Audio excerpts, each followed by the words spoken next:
It's really hard to explain. Even now, you see, even a month after the attack, there was still this haze of gray dust lingering all around us. And we were based 3 blocks north of the pile at Respite Center 1. Of course, we could have been a lot farther away, and the smell would have still been. I still can't pinpoint it. Jet fuel, chemicals from things like fluorescent lights, melting steel, bodies. Cadaver dogs zip-lined up and down the piles of debris, but the guys clearing everything out, they said you didn't even need the dogs because you could usually smell the bodies. The Red Cross set up Respite Center 1 in the old St. John's University building on Murray Street, and that was basically my home for the 3 months that I was in New York.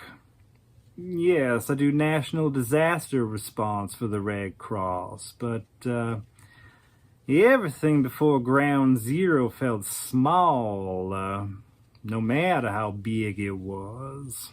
I remember Hurricane Andrew absolutely devastated so many towns in Florida, but this was even more destruction, much more death.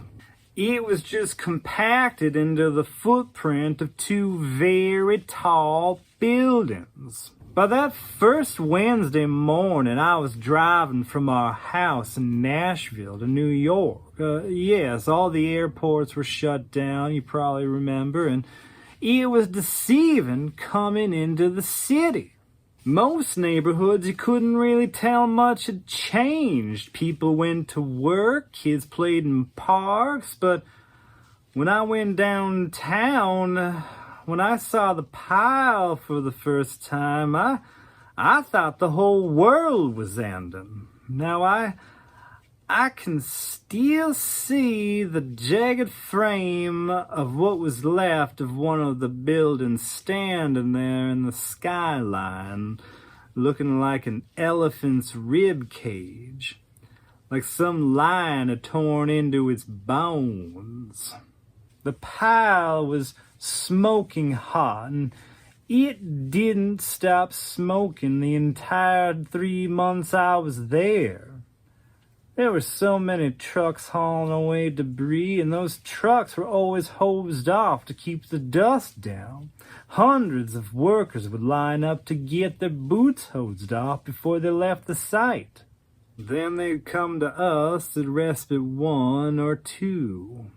All day we provided a place for police, firefighters, our emergency crew to come and get a bite to eat, or take shelter, get some counseling, medical care, or just find somebody to listen to them talk. I assisted the 12 to 8 shift supervisors, so I met Celia right away because Vern, he assigned her to greet people at the door. She watched these men lug themselves into the building, and she directed them to whatever they were looking for, like food, therapy, a place to rest, the room for friends of Bill, chiropractors, masseuses. We had a lot of amenities by the time I left. And these men always carried the pile in with them.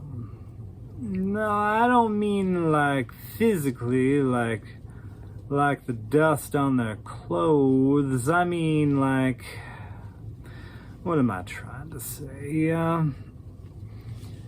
If a firefighter just laid body parts onto a stretcher, you could see it in the way he'd look at you. If a police officer opened a victim's wallet and saw what the man looked like with his 3 kids, he'd hold himself differently for the rest of the day. At first, I don't think Celia knew what she'd signed up for. Not that anyone did, really.